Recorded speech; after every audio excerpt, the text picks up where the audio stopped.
Bonsoir. Je suis très heureuse au nom de toute l'équipe de l'Estive de vous accueillir ce soir, aussi nombreux. Très heureuse aussi de cette troisième collaboration avec le Spectum, puisque après une conférence avec Marc Dufumier, il y a 2 ans, après une conférence avec Marc-André Selos, et bien ce soir, nous avons le grand plaisir d'accueillir Denis Pépin, qui va nous dévoiler les secrets d'une terre vivante et fertile. Merci à vous d'avoir accepté cette invitation. Je donne la parole à Éric Florisson, qui va un peu nous dire aussi pourquoi ce choix, cette direction vers Denis Pépin. Voilà, mais comme vous l'avez dit, Madame Bellouin, nous prolongeons un peu ce cycle de conférences qui s'est voulu dans un premier temps assez théorique et assez académique avec les conférences de M. Dufumier et de M. Selos. Et là, on va rentrer dans quelque chose de plus dans la mise en pratique, dans tout ce qui va toucher au jardin avec M. Pépin aujourd'hui. Donc je vous remercie tous de votre présence et on va laisser la parole à M. Pépin. Au cours de cette conférence, qui aura un tout petit côté académique au départ, c'est l'académie, alors côté académique, j'aime pas trop ce mot-là, mais c'est la connaissance agronomique, on va dire, et scientifique. Donc je vais vous expliquer ce que c'est qu'un sol fertile, sur le plan physique, biologique et chimique. Je vous montrerai le rôle prépondérant de la vie du sol et de la matière organique, qu'on peut aussi appeler humus, la matière organique du sol, vivante ou morte. Comment améliorer la terre très facilement et rapidement avec des efforts très modérés. Et on est tous sensibles à des efforts très modérés, à la fois parce qu'on a autre chose à faire dans la vie que de s'occuper de son jardin, mais en même temps, pour épargner son dos, ses articulations, on se rend compte que c'est intéressant d'avoir une vie du sol abondante et intense, en recyclant toutes les matières organiques facilement décomposables, notamment pour le potager, produites par le jardin et la cuisine. Et on verra à la fin, très rapidement, comment préparer la terre pour le printemps pour améliorer rapidement sa fertilité du sol. Donc je commence par une petite partie un peu, issue de la connaissance scientifique. C'est petit rappel parce que c'est toujours comme ça depuis plus de 300 millions d'années, comment se forme le sol, quels sont les constituants du sol et quel est le rôle de la vie du sol. Donc comment se forme le sol ? Eh bien, depuis que la vie est apparue sur Terre et que les premiers végétaux, d'abord tout petits, c'était des mousses, des lichens, des algues, puis ensuite des végétaux un petit peu plus grands, puis après sont apparus les arbres, avec la vie que nous connaissons aujourd'hui au fil des centaines de millions d'années de l'évolution. Voilà, mais ça fonctionne toujours la même chose. Au départ, il y a quelques végétaux, et ces végétaux, quand ils meurent, alors, leurs débris végétaux tombent sur le sol, et c'est la première manière de former un sol. Les sols se sont formés grâce à l'activité de décomposition des débris végétaux qui, à la mort des végétaux, tombent sur le sol. Donc ce sont des feuilles, des tiges, des racines, des exudats racinaires. Il y a aussi des apports par l'air, notamment de carbone et de matière organique. Donc voilà, c'est ce qui tombe à la surface du sol et qui rentre en relation avec la roche qui était là. Donc la roche, elle a évolué doucement, mais au départ, c'était des roches un peu brutes, des grès, des calcaires, comme on a ici en Ariège, des granites qu'on peut avoir dans d'autres régions. Et cette roche, peu à peu, avec les exudats racinaires, avec l'activité des bactéries, avec l'activité des mousses, des algues, tout ça s'est décomposé peu à peu. L'action du climat, l'alternance du chaud, du froid, de l'humidité, de la sécheresse, ça a commencé à se décomposer et cette décomposition est entrée en relation avec la matière organique pour former le sol que nous connaissons aujourd'hui. Et puis, il y a aussi, depuis la fin de la glaciation, il y a 12 000 ans, énormément d'apports qui sont arrivés par les rivières qui étaient bien plus amples que maintenant. Ici, c'était un glacier. Ces glaciers, quand ils ont fondu, ont laissé plein de sédiments. En même temps, en érodant la roche, tout ça, s'est déversé le long de l'Ariège jusqu'à la Garonne. Et ces sédiments ont recouvert les sols. Et puis, il y a aussi le vent qui apporte des éléments, et on connaît toujours ça puisque régulièrement on a des vents du sud qui émettent des sables du Sahara. Voilà, les sols se constituent de cette manière-là, mais les deux actions les plus importantes, c'est la première et la deuxième, et donc on voit bien que l'activité biologique est essentielle à la formation des sols. Voilà, c'est vraiment la leçon qu'il faut retenir de ça. Alors, j'ai ici une deuxième image pour vous montrer ce que c'est qu'une plante et comment elle fonctionne. Une plante, il y a ce qu'on voit, partie aérienne, mais la partie aussi très importante, partie aérienne, c'est essentiel, c'est ce qui permet de capter l'énergie de la lumière, et cette énergie est, au niveau de la chlorophylle, utilisée pour transformer le gaz carbonique de l'air en sucre, le glucose, puis ensuite en sucre de plus en plus complexe. Et les racines permettent d'absorber l'eau qui est dissociée en oxygène et en hydrogène, d'absorber des sels minéraux. Et les racines, pour fonctionner, donc essentielles aussi à la fabrication de la plante, même si l'essentiel de la composition d'une plante, c'est du carbone provenant de l'air et de l'oxygène et de l'hydrogène provenant de l'eau, il y a aussi besoin de sels minéraux. Et ce sont les racines qui apportent l'eau et les sels minéraux. Et les racines, pour fonctionner, elles ont besoin, bien sûr, d'eau, mais en même temps, elles ont besoin de beaucoup d'oxygène parce que leur fonctionnement est aérobie. La plupart des plantes que nous cultivons dans nos jardins, et notamment les légumes, mais aussi les fruits, sont des plantes aérobies, avec un fonctionnement aérobie au niveau des racines. Et donc, il faut toujours qu'il y ait dans le sol à la fois de l'eau qu'apporte l'eau et les sels minéraux se dissous, et en même temps de l'air qui amène l'oxygène. Et ça veut dire qu'il faut une très très grande porosité pour que partout dans le sol, et sur un volume qui est... Alors les racines, le schéma est un peu faux, les racines sont bien plus importantes que ça, mais partout les racines doivent trouver de l'eau et de l'air. Et si la porosité du sol est insuffisante, l'excès d'eau souvent chasse l'air et les plantes meurent ou en tout cas sont en difficulté pour absence d'oxygène. Alors les racines que nous voyons à l'œil nu, c'est des racines de soutien qui permettent d'ancrer la plante dans le sol, mais les racines qui absorbent l'eau et les éléments minéraux dissous, ce sont les poils absorbants que l'on voit sur ce schéma-là ici, et puis sur cette photo-là qui est très grossie, que l'on voit tout le long de ces racines, c'est ça, c'est fine, on a l'impression que ce sont des radicelles, mais ils ne font que 0,035 mm, c'est-à-dire 35 micromètres. C'est invisible à l'œil nu, et c'est là que se fait l'absorption de l'eau et des sels minéraux. Tout ça pour dire qu'il faut une très grande porosité. Et la grande porosité, il n'y a que la structure fragmentée, qu'on appelle la structure grumeleuse, fragmentée à l'échelle microscopique et à l'échelle un peu plus grosse, à l'échelle de la motte. Il n'y a que ça qui permet d'avoir beaucoup d'eau, beaucoup d'air et un grand développement racinaire qui va aller chercher les éléments nutritifs.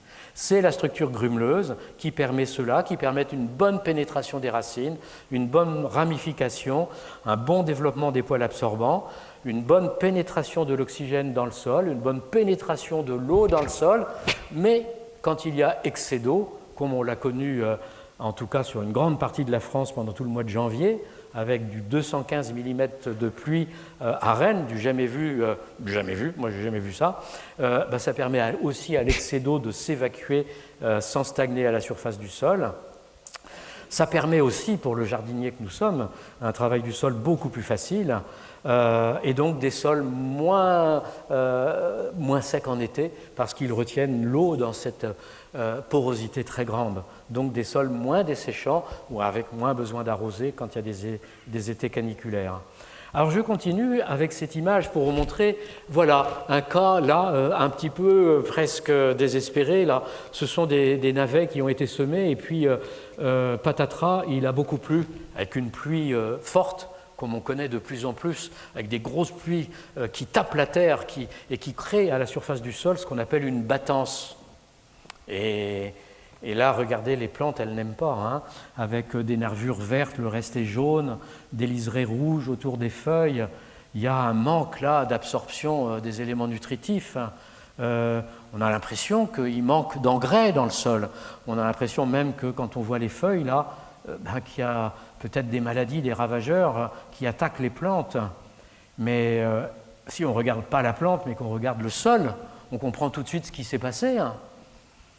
C'est qu'il s'est formé à la surface du sol une zone compacte, une croûte de battance, et que finalement, les plantes sont tout simplement asphyxiées. Le système racinaire ne peut plus fonctionner.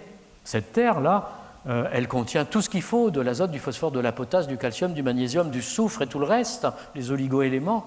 Il y a tout ce qu'il faut pour que les plantes poussent, mais manque d'oxygène, les racines n'arrivent pas à l'absorber. Et les micro-organismes qui sont liés aux racines n'arrivent pas non plus à faire ce travail d'aide pour que les racines absorbent mieux les éléments nutritifs. Et donc les plantes souffrent tout simplement parce qu'il y a une mauvaise alimentation en eau et en sels minéraux à cause, et même il y a quelque chose de pire qui peut se passer, c'est quand il y a une absence d'oxygène, au niveau du sol, il y a production de substances toxiques pour la vie du sol et pour les plantes. Voilà, et donc les plantes souffrent parce que la terre est asphyxiée et qu'elle a du mal à fonctionner.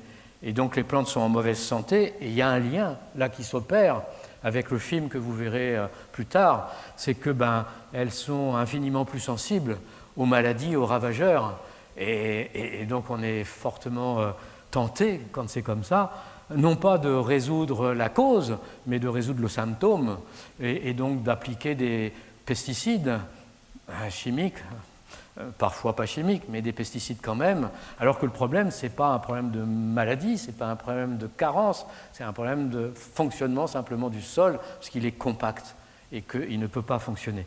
Alors vous allez voir le lien peu à peu avec la matière organique. Je continue sur ce que c'est qu'une bonne terre. Une bonne terre de jardin, contrairement à ce que beaucoup de gens pensent, le plus important pratiquement, ce n'est pas dans la partie minérale et organique, ça a de l'importance, mais le plus important, c'est la partie porosité. Une bonne terre, c'est au moins 50% de porosité. 50% de porosité qui permet à la fois d'avoir toujours de l'eau et de l'air, c'est la partie gauche de ce camembert. La partie pleine, quand on enlève l'eau, on regarde la matière sèche, eh bien, une très bonne terre, c'est beaucoup de matière minérale et seulement entre 1 et 5% de matière organique. Alors 1, non, ce n'est pas une bonne terre, 1%. C'est les terres des champs de culture de céréales qu'on a aujourd'hui, c'est-à-dire un appauvrissement en matière organique. Une bonne terre, c'est plutôt 5% de matière organique. Voilà. 5% de matière organique, 95% de matière minérale. Ce qui nous montre que ce n'est pas en enrichissant la terre de manière excessive en matière organique, en mettant plein de compost, du terreau, et des lasagnes, et des trucs et des machins, qu'on améliore fondamentalement la terre, mais en faisant en sorte que cette matière organique nourrisse la vie du sol qui va fabriquer la structure grumeleuse que l'on voit sur la gauche et que l'on voit ici sur une terre limoneuse, une terre telle qu'on trouve dans une grande partie des sols français, où normalement, s'il n'y a pas de vie suffisante, il y a toujours de la vie, mais souvent elle est insuffisante, la terre peut être très compacte, alors qu'on voit ici, il y a des galeries de vers de terre, des grosses galeries, des moyennes, des petites, et puis on voit là que c'est comme du couscous avec des grains qui sont les uns à côté des autres, on voit même là des filaments de champignons que l'on retrouve ici. Voilà une terre structurée de façon grumeleuse, et je vais vous montrer comment ça se fait. Voilà, je reviens sur la composition d'une terre très rapidement. Quand on analyse une terre, on fait une analyse qu'on appelle granulométrique. Alors, ça se fait toujours de la même manière avec des béchères qui sont en pointe, comme ça, pas comme ici. Et quand on agite la terre dans de l'eau, elle se disperse peu à peu. Et ce qui retombe en premier, c'est ça qui nous permet de faire l'analyse. C'est d'abord les cailloux, puis les sables grossiers, puis les sables fins, ensuite les limons qui sont beaucoup plus fins, les argiles qui sont encore plus fins, donc plus légers, et puis il reste un petit peu de surnageant avec des argiles en suspension, et puis souvent au-dessus, on a de la matière organique qui flotte aussi. Voilà, les constituants du sol, quand on regarde en France, pour l'essentiel, ce sont des sols limoneux, alors limoneux sableux ou sablo-limoneux, et ce qu'on appelle les sols argileux, en réalité, c'est rare en France, ça représente à peu près 12% des sols français qui sont des sols argileux. Donc quand on dit « j'ai une terre argileuse de Lourdes », en réalité, c'est une terre limoneuse, limono-sableuse, souvent avec des sables fins, des limons, mais ce qui donne des terres souvent très, très, très, très compactes, si la vie du sol n'a pas permis de la transformer en une terre grumeleuse. Alors j'y viens justement, les différents types de sols. Trois grands types de sols qui sont caractéristiques de l'essentiel des sols français. Alors le premier, c'est les sols sableux. Alors, c'est pas très commun, hein. On en trouve ponctuellement ici ou là, le long des rivières ou dans certaines régions où il y a eu des dépôts de sable dans des mers peu profondes. Sur le littoral, les Landes par exemple, hein, il y a beaucoup de sols sableux bien sûr. C'est des minéraux, alors c'est des gros sables, sable grossier et sable fin. C'est amorphe, hein. Alors ça ne retient pas l'eau. Alors c'est très bien au printemps parce que très vite, avec les premiers rayons de soleil, ça se réchauffe, ça se ressuit bien, ça veut dire que l'eau en excès s'évacue rapidement pour vite mettre en culture. Mais enfin bon, ça ne retient pas les éléments nutritifs et donc les plantes ont du mal à pousser. Donc on est obligé de mettre là du coup plein de compost ou bien plein d'engrais organiques. Pour le jardinier, c'est des sols assez contraignants quoi, et qui ne permettent pas d'avoir une grande production au niveau des légumes et des fruits. Pour le jardin d'ornement, on trouve toujours des plantes adaptées, il n'y a pas de problème. Mais si on veut une production, ce n'est pas ce qu'il y a de mieux. Bon, alors ce n'est pas très commun en France, donc on passe là-dessus. Nous, on a plutôt des sols qui mélangent des particules de limon avec des sables fins, un petit peu d'argile. Dans la terre de mon jardin, près de Rennes, c'est 15% maximum d'argile, et puis un gros 50% de limon et le reste du sable fin. Voilà. Quand je suis arrivé dans ce jardin, la terre était compacte, mais alors comme un flanc au pruneau. Pruneau, c'était les petits cailloux, quoi. Un flanc compact, quoi. J'avais même du mal à enfoncer une fourche à bêcher dans le sol avec mon pied. Pourtant, j'étais plus costaud que maintenant. C'était la terre que beaucoup de gens ont, hein, et donc j'ai essayé de l'améliorer. Hein, et cette terre-là, elle peut être soit très compacte, soit très grumeleuse, comme du couscous. Voilà, donc au lieu d'avoir un flanc en pruneau qui est compliqué à travailler, voilà, très fatigant, et qui accueille peu de racines, qui contient peu d'eau et peu d'air, c'est bien plus intéressant d'avoir une structure grumeleuse où les mêmes éléments que là, eh bien, ils sont combinés sous forme de petits grumeaux à l'échelle microscopique, avec une porosité à l'intérieur de ces grumeaux et entre les grumeaux, avec un mélange intime de matière minérale et de matière organique, seulement 5% de matière organique. Et voilà, donc pour le jardinier, c'est quand même important la différence. À gauche, un sol compact limoneux, sableux, difficile à travailler. À droite, un sol grumeleux, le même, hein, un petit peu plus riche en matière organique et structuré comme un couscous qui s'émiette facilement. Voilà, donc là, à gauche, au début, c'était tellement difficile que je jouais un motoculteur pour le travailler, parce que c'était difficile, puis j'avais pas trop de temps. Et puis maintenant, c'est une terre tellement grumeleuse, on retrouve cette terre grumeleuse-là, que souvent un simple coup de croc permet de remettre en culture. Voilà, donc la question, c'est cette terre-là, évidemment, pour n'importe quel jardinier, c'est pas terrible, hein, on peine, et plus l'âge avance, plus ça devient difficile, alors que quand on a une terre qui est grumeleuse, bien structurée, facile à émietter, évidemment, c'est infiniment plus favorable pour le jardinier. Et avec le temps et l'âge où on a un peu moins de peps, évidemment, c'est bien plus intéressant d'avoir une terre grumeleuse. Alors la question, c'est de comment on passe de l'un à l'autre. Et c'est ça le secret de la terre fertile que je vais vous présenter maintenant. Et c'est pour ça que vous êtes venus, c'est comment on passe de l'un à l'autre, quoi. Eh bien, passer de l'un à l'autre, c'est quasiment uniquement l'action des êtres vivants du sol. C'est pas le travail de la bêche, c'est pas le travail du motoculteur ou du labour avec un gros tracteur. C'est uniquement le travail des êtres vivants.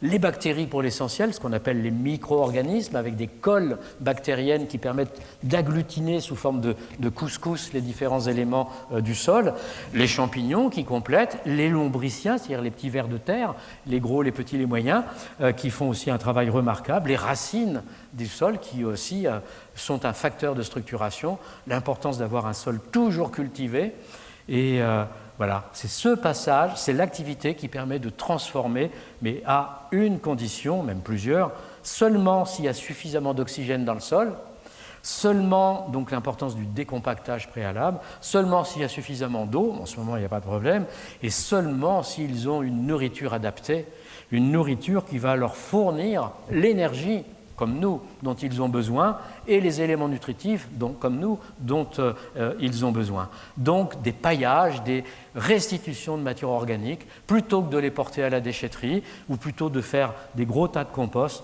on a vraiment intérêt à les laisser à la surface du sol pour nourrir les êtres vivants du sol. Donc maintenant, je vais rentrer un peu plus dans le vif du sujet et vous parler de l'importance de tous ces déchets végétaux pour améliorer la structure, qui devient de plus en plus fertile, facile à travailler, qui retient mieux l'eau, mieux les éléments nutritifs. Donc le rôle prépondérant des bactéries du sol et qui se nourrissent des paillages nutritifs. Dès qu'on apporte sur le sol des débris végétaux qui se décomposent rapidement, ce sont essentiellement des débris végétaux jeunes, pas trop durcis par la lignine que l'on retrouve massivement dans les arbres et qui donnent aux végétaux souvent une structure rigide qui peut permettre aussi aux arbustes et aux arbres de monter en hauteur.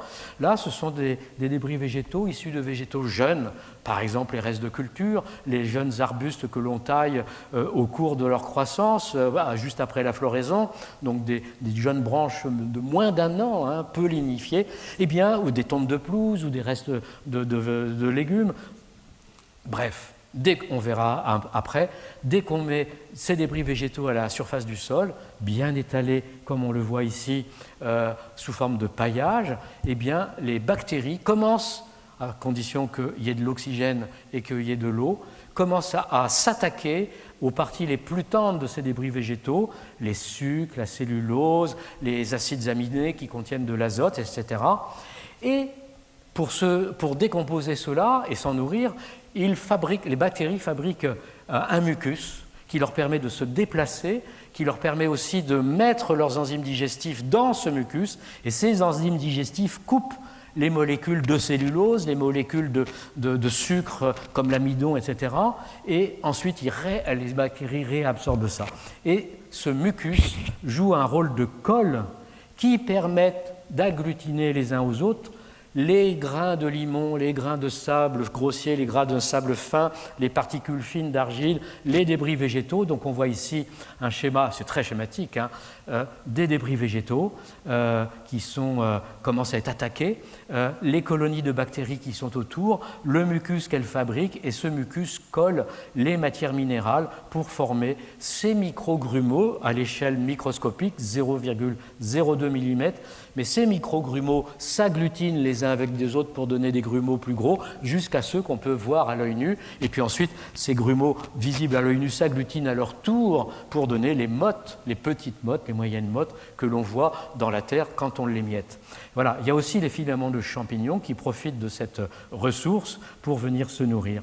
Voilà. Donc, les colles bactériennes, on le sait aujourd'hui, c'est l'élément essentiel pour la structuration des sols, pour agglutiner à la fois les éléments minéraux et les éléments organiques, pour former la structure grumeleuse facile à entretenir, pour donner un sol aéré et qui permet à la fois d'avoir un bon système racinaire. Et cette activité, elle est très intense, elle est extrêmement rapide. Donc voilà, la structure grumeleuse et la fertilité sont intimement liées à la vie du sol. Donc plus le sol est vivant, plus il y a d'activité biologique, plus la structure grumeleuse facile à travailler se forme. Et donc plus le sol est facile à travailler et nutritif pour les plantes. Donc c'est essentiellement les bactéries aidés par les champignons et les vers de terre qui fabriquent cette structure grumeleuse. Donc on voit des éléments là, de bactéries ici, les champignons avec le mycélium, les vers de terre qui complètent, et le travail du sol contribue très peu à la fabrication de la structure grumeleuse, voire pas du tout. Le travail du sol permet juste d'émietter une structure compacte.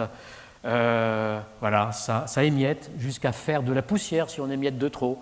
Et dès qu'il pleut, ça reprend en masse, et l'année d'après, il faut refaire le même travail d'émiettement. Mais jamais on obtient de structure grumeleuse s'il y a seulement le travail du sol. Le travail du sol reste pour autant nécessaire, parce que cette structure grumeleuse-là qu'on a vu précédemment. En hiver, la colle a tendance à coller fortement. Donc c'est comme vous, quand vous sortez du frigo un plat de couscous ou un plat de riz ou un plat de coquillettes qui avait été stocké parce que vous en aviez trop cuit, vous prenez la fourchette pour réémietter ça.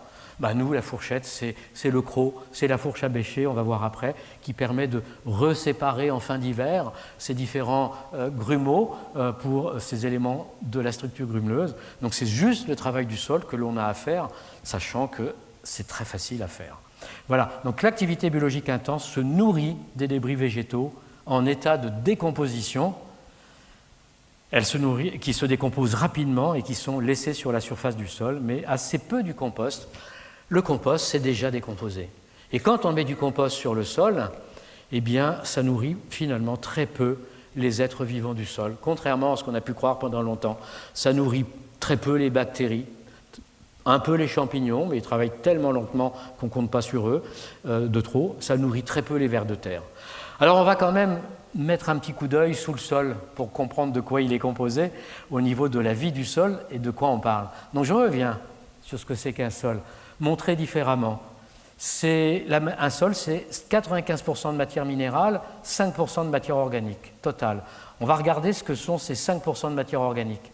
Ces 5% de matière organique, c'est essentiellement des matières organiques mortes, 85%, des racines, 10%, et la partie des êtres vivants qui fabriquent la structure grumeleuse, dont les bactéries, c'est 5%.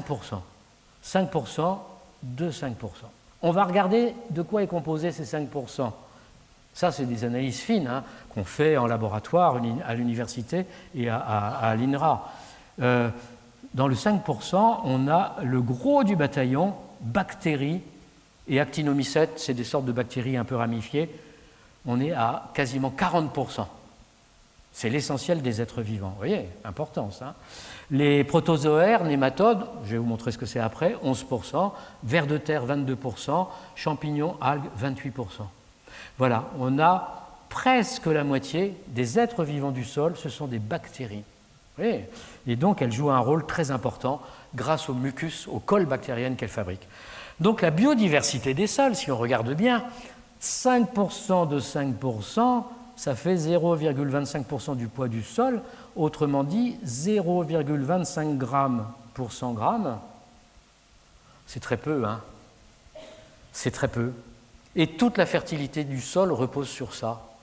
Et là, toute la production agricole et jardinière alimentaire de maintenant, d'hier, de maintenant et des générations futures repose sur cette activité biologique qui se nourrit des débris végétaux en décomposition. Vous voyez que notre humanité, elle repose sur pas grand-chose, quoi. Mais essentiel. Sans eux, les sols ne sont pas fertiles. Alors on peut vivre sans eux.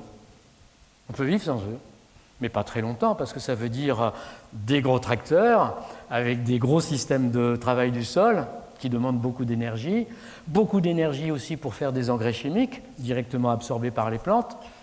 On sait que ce n'est pas durable sur le long terme. Pour l'instant, ça marche encore un petit peu.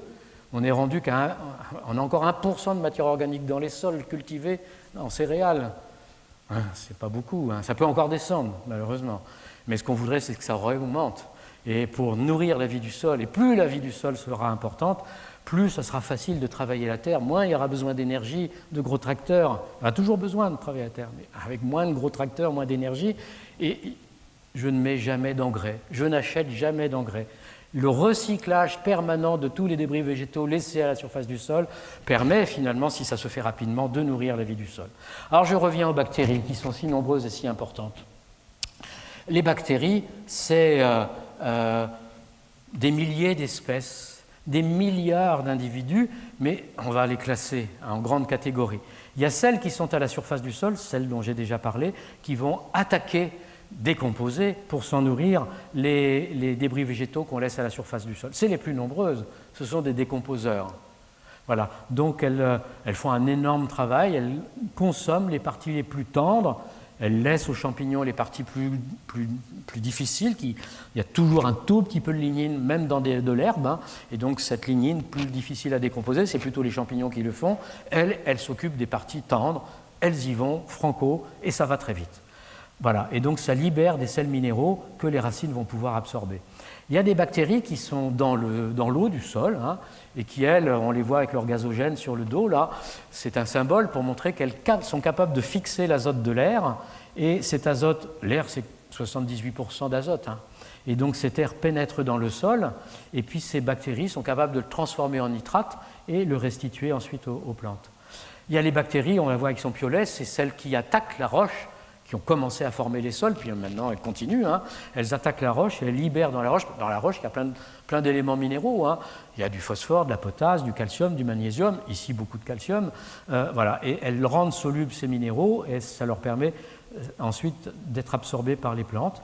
Et puis il y a plein de bactéries qui sont liées aux racines des plantes, qui font partie du microbiote racinaire, comme nous avons notre microbiote intestinal qui nous aide à absorber au travers de la paroi intestinale les éléments dont nous avons besoin. Et bien de la même manière, le microbiote racinaire aide les plantes à absorber l'eau et les sels minéraux. Les champignons y contribuent aussi. Et en échange de quoi, les racines des plantes donnent une partie de la matière organique que la plante fabrique. 30% de la matière organique fabriquée par les plantes sert en monnaie d'échange pour nourrir les bactéries qui sont liées aux racines. Voilà, le système racinaire, c'est très complexe, un rôle très important, donc je le redis ici, décomposition de la matière organique pour utiliser les sucres, la cellulose, l'azote. Elles permettent la formation de la structure grumeleuse à l'échelle microscopique grâce au col qu'elles fabriquent. Elles libèrent les éléments nutritifs dont les plantes ont besoin. Certaines fixent l'azote de l'air. C'est un bon moyen d'enrichir le sol en azote. Elles aident les plantes à assimiler les sels minéraux. Un rôle considérable, des milliers d'espèces. Dans une poignée de terre, c'est des milliards d'individus. Une bonne terre, bien sûr, quoi. Voilà. Et donc, tout ce monde-là ne demandent qu'à bien... Ils sont dans le sol. Il n'y a pas besoin de rajouter de bactéries, il y en a déjà plein. Il faut juste leur donner des bonnes conditions de développement. Ça sert à... c'est juste ça notre préoccupation. De quoi elles ont besoin, ces bactéries, ces microbes du sol? Eh bien, elles ont besoin d'air, comme nous. Voilà. Donc, elles ont besoin d'un sol qui est fissuré, au moins suffisamment au départ. Donc, si on met des débris végétaux sur une terre compacte, il n'y a pas d'oxygène à rentrer dans le sol, il ne se passera pas grand-chose. Les années vont passer, 1 an, 10 ans, 20 ans, puis finalement les sols ne vont pas vraiment beaucoup s'améliorer, quoi. Dans nos sols cultivés, si le sol est compact, au départ, faut juste, avec un mouvement de bêche, on enfonce la bêche dans le sol, et juste un mouvement de va-et-vient très léger permet d'éclater un tout petit peu la terre, de faire des fissures, et l'oxygène rentre. Et à ce moment-là, la machine vertueuse se met en place avec l'action des bactéries. Elles ont besoin d'eau. Bon, ça tombe bien. Mais quand c'est l'été et qu'il y a des années sèches comme 2022, elles manquent d'eau. Donc, elles manquent d'abord d'oxygène en fissure, mais ça peut manquer d'eau. Donc, le paillage, les débris végétaux qu'on laisse à la surface du sol permettent de retenir l'eau qui s'infile dans le sol et ensuite, en été, ça retient l'eau davantage. Elles ont besoin aussi d'une alimentation source d'énergie facilement utilisable, donc les sucres, la cellulose, l'amidon qu'on retrouve par exemple dans les pommes de terre ou dans des racines ou dans des tiges même, une source de sucre facilement utilisable, hein, donc pas la lignine qui est une forme de sucre très complexe et très élaborée qu'elles ne peuvent pas utiliser. Donc on évite le bois dans nos sols, on évite les débris de bois, le paillage avec le bois, on évite le bois aussi dans le compost, parce que ça, c'est une nourriture qui ne permet pas de nourrir les bactéries, et pas non plus les vers de terre. Donc on a une alimentation source d'énergie et de nutriments directement assimilables, et puis elles ont besoin de chaleur, donc en hiver, ça s'arrête pas complètement, mais ça se ralentit. Mais si on a paillé, ça permet les débris végétaux pendant l'automne et l'hiver, ils retardent le refroidissement du sol et elles ont besoin, les bactéries détestent l'excès de chaleur en été. Au-delà de 25 degrés, elles commencent à avoir du mal à fonctionner. Ça tombe bien. Sous un sol couvert de débris végétaux, donc bien paillé, la température ne dépasse rarement, très rarement, même en 2022, j'ai pu le mesurer aussi, 25, 26 degrés. Alors que la terre d'à côté, pas paillée, on atteint les 40 degrés. Et là, la vie s'arrête provisoirement, mais elle s'arrête quand même. Donc une bonne chaleur autour de 18, 20, 25 degrés maximum grâce au paillage. Voilà, et donc je reviens sur le décompactage préalable avec une fourche à bêcher ou avec une grelinette pour ramener de l'oxygène dans le sol et ensuite pour émietter. Alors très rapidement, les champignons aussi constituent un élément important de la structuration du sol, mais ils fabriquent aussi une colle qu'on appelle la glomaline avec un réseau de filaments, comme on voit ici, très intense, qui aide la terre à se structurer, mais ils le font très lentement. Contrairement aux bactéries qui se multiplient, qui se divisent très rapidement, les champignons, ça met du temps à s'installer quand même.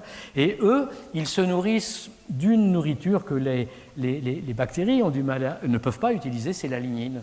La lignine qu'on trouve dans toutes les plantes, ce qui leur donne un peu de rigidité, mais qu'on trouve essentiellement, quand même, de façon importante, dans les arbustes et dans les arbres pour pouvoir grimper vers le ciel, quoi.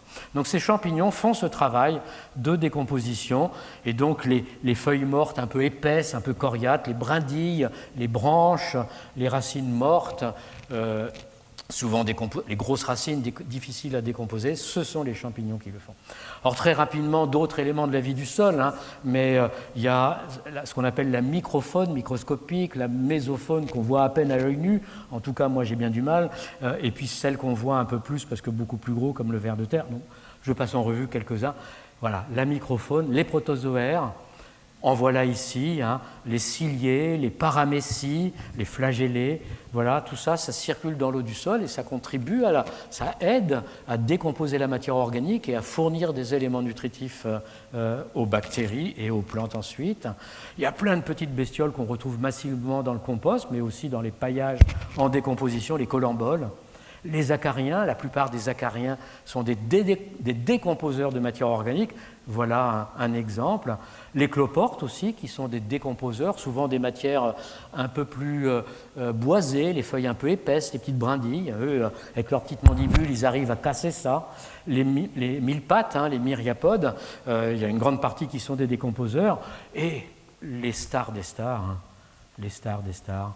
On en parle beaucoup, peut-être un peu excessivement d'ailleurs. Ils sont importants, mais c'est pas non plus. Ça n'existe pas, les vrais stars. Les vrais stars dans le sol, c'est les bactéries. Eux, ils aident, ils contribuent de façon importante. Les vers de terre. Ce sont des décomposeurs, eux aussi, ils ne vivent que de matière organique en décomposition, comme l'essentiel des bactéries du sol. Mais en même temps, ils font des galeries, ils remuent la terre, donc ce sont aussi des laboureurs. Ils fabriquent des turicules, c'est leur tas de crottes, à l'intérieur du sol ou en dessus. Ils aèrent donc beaucoup plus la terre à l'échelle macroscopique et contribuent, comme les bactéries, à produire des éléments nutritifs pour les plantes. Les vers de terre sont très peu nombreux dans les sols, il n'y a pas beaucoup d'espèces, c'est 7 à 8 espèces maximum dans chaque région. Ce n'est pas un nombre important d'individus comparé aux bactéries, mais ils complètent bien le travail des bactéries. Alors il y a les vers de terre qui vivent que à la surface dans les débris végétaux en décomposition, on les retrouve dans le compost. Ce sont les épigées qui vivent, ils sont souvent petits, annelés, rouges, intenses.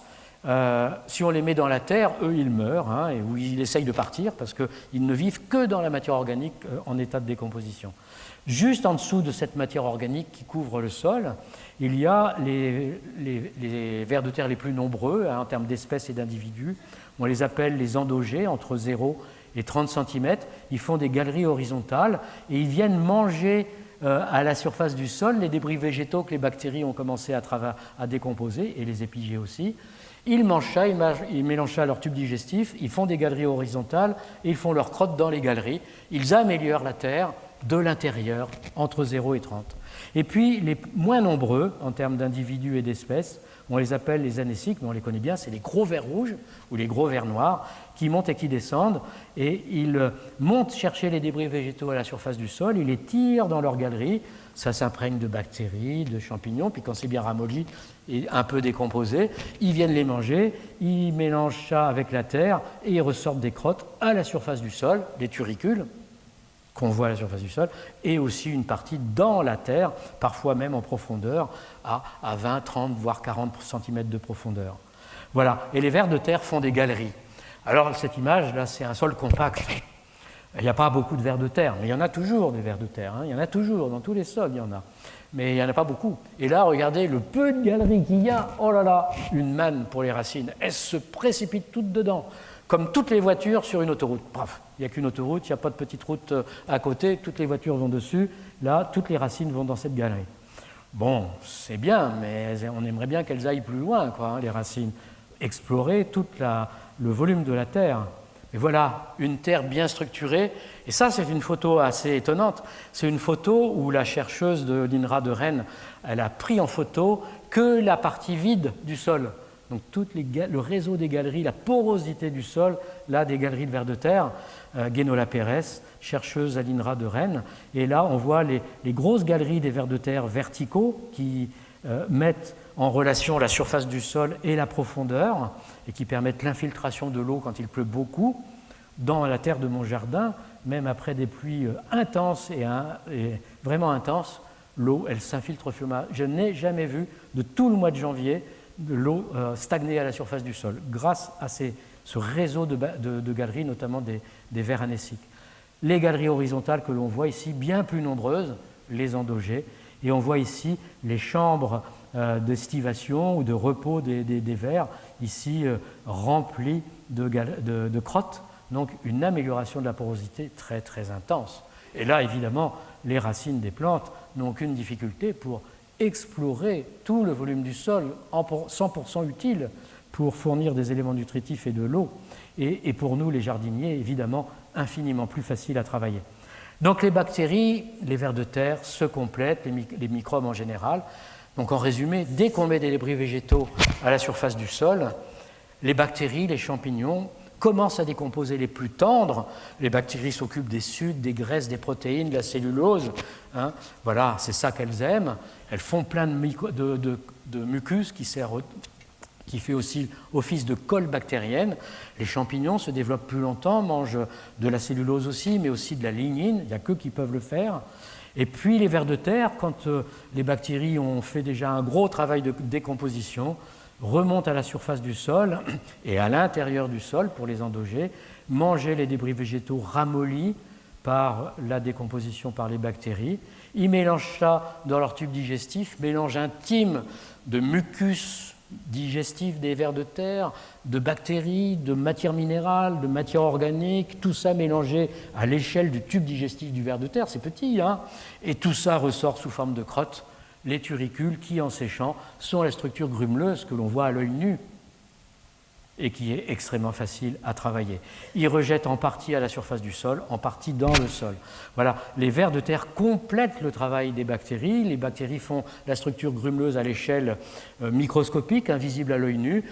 Les vers de terre agrègent ça sous forme de gros grumeaux visibles à l'œil nu grâce à leurs turicules. Et donc, notre travail, ce n'est pas de taper sur la terre pour l'émietter. On peut le faire, mais ce n'est pas durable, il faut toujours le refaire et c'est fatigant. Notre travail, c'est de donner à manger aux êtres vivants du sol et la nourriture dont nous avons sous la main en permanence et renouvelable tous les ans, tout au long de l'année, ce sont nos débris végétaux et le compost très peu, sauf s'il est à peine mûr, qu'on appelle ça demi-mûr. C'est pas du vieux compost, mais du compost très jeune, encore grouillant de vie. Là, ça peut convenir, mais surtout pas du compost mûr qui n'a pas beaucoup d'action à ce niveau-là. Et ce qui permet d'avoir une grande porosité ici, comme de la pierre ponce. Donc, en résumé, comment améliorer la terre rapidement? Donner à manger aux êtres vivants du sol la nourriture qu'ils aiment, surtout des végétaux jeunes à décomposer rapidement, surtout pour le potager, bien entendu, riche en cellulose, hémicellulose, sucre, azote, des végétaux riches en azote, mais pauvres en lignine et en tannin, qui se décomposent vite. Voilà, nos déchets végétaux, ils ne demandent que ça, d'être utilisés dans le jardin plutôt que d'être portés à la déchetterie. Les plus tendres, on va les utiliser préférentiellement pour le potager. Je vais développer cela après. C'est les végétaux, les débris végétaux les plus tendres qui se décomposent rapidement, qui améliorent intensément et rapidement la structure du sol. Donc on va les garder précieusement. Par exemple, les tentes de pelouse, c'est un exemple pour le potager. Les débris végétaux un peu plus durs, un peu plus rigides, un peu plus âgés la plupart du temps, un peu plus riches en lignine, de fait en tanins, voire en cire, qui donnent des feuilles cirées, des persistants, hein, qui sont plus difficiles à décomposer. Les végétaux aromatiques ont des essences, des huiles essentielles, difficiles à décomposer aussi, décomposition lente. On va plutôt les réserver pour le jardin d'ornement. Ils contribuent à améliorer la structure du sol, mais très très lentement. Donc ce n'est pas cette rapidité qu'on a besoin pour le potager. Alors, je développe les débris végétaux pour le potager. Oui, je ne vous ai pas demandé qui a un potager parmi vous. Levez bien haut la main. Ah oui, bah quand même. Je fais bien de parler du potager, hein. Quand même. Voilà. Donc les débris végétaux les plus utiles pour le potager, qui nourrissent très vite les bactéries, eh bien, ce sont les déchets même du potager, les restes de culture, hein, plutôt que de les mettre dans un tas de compost.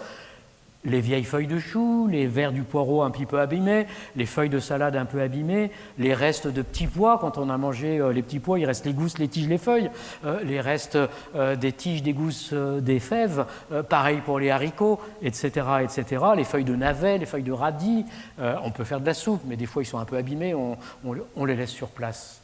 On les laisse sur place. Les feuilles de rhubarbe, on les laisse sur place. Voilà, ça couvre le sol, c'est ça. Les tombes de pelouse. Qu'est-ce que c'est que de la tombe de pelouse? C'est de la matière jeune, tendre, qui se décompose extrêmement rapidement. L'herbe verte, les herbes indésirables aussi, finalement, se décomposent très vite, à condition qu'il n'y ait pas les graines. Les restes de fleurs, de vivaces, toutes les fleurs après la floraison, elles fanent souvent, donc il faut les couper. Tout ça, c'est très tendre et ça se décompose très vite.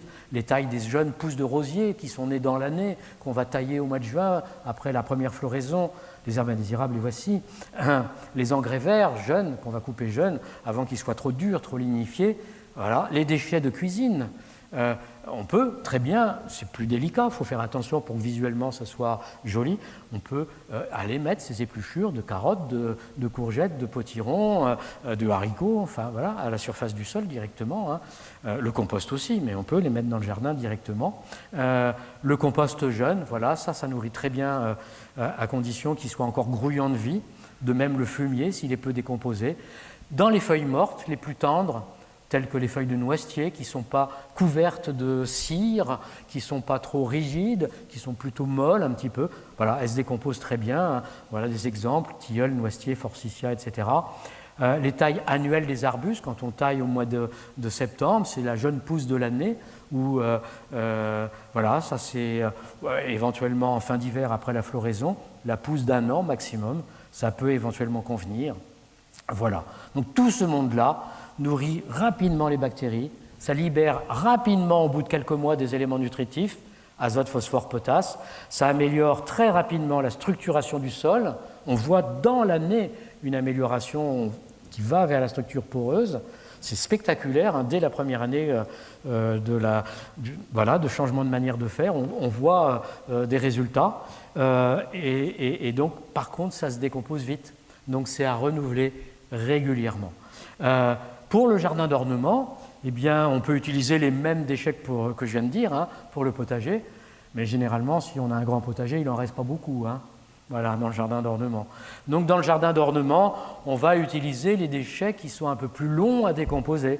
Donc, quand je dis jardin d'ornement, c'est les fleurs, c'est les rosiers, c'est les arbustes des haies, c'est les arbustes des massifs décoratifs, ça peut être les camélias, ça peut être les hortensias, ça peut être les rosiers, les forsythias, les spirées, les dodias, etc. Les fleurs annuelles, vivaces, voilà. Ils n'ont pas besoin de pousser rapidement. Et puis du reste, on ne leur demande pas de produire énormément, on veut juste qu'ils soient beaux, quoi. Donc eux, ils se contentent de débris végétaux qui mettent du temps à se décomposer, moins sous l'action des bactéries, plus sous l'action des champignons. Et donc tout ce qui est un petit peu plus rigide, un petit peu plus épais, un peu plus cireux, un peu plus... on l'utilise plutôt dans le jardin d'ornement. Voilà, donc les feuilles mortes, plus épaisses, laurier palme, platane, chêne d'Amérique, magnolia, camélia, voire eucalyptus, voire résineux, thuya, cyprès. Les branches broyées, si elles sont un peu plus épaisses, si elles ont largement plus de 2 ans, comme on voit au-dessus.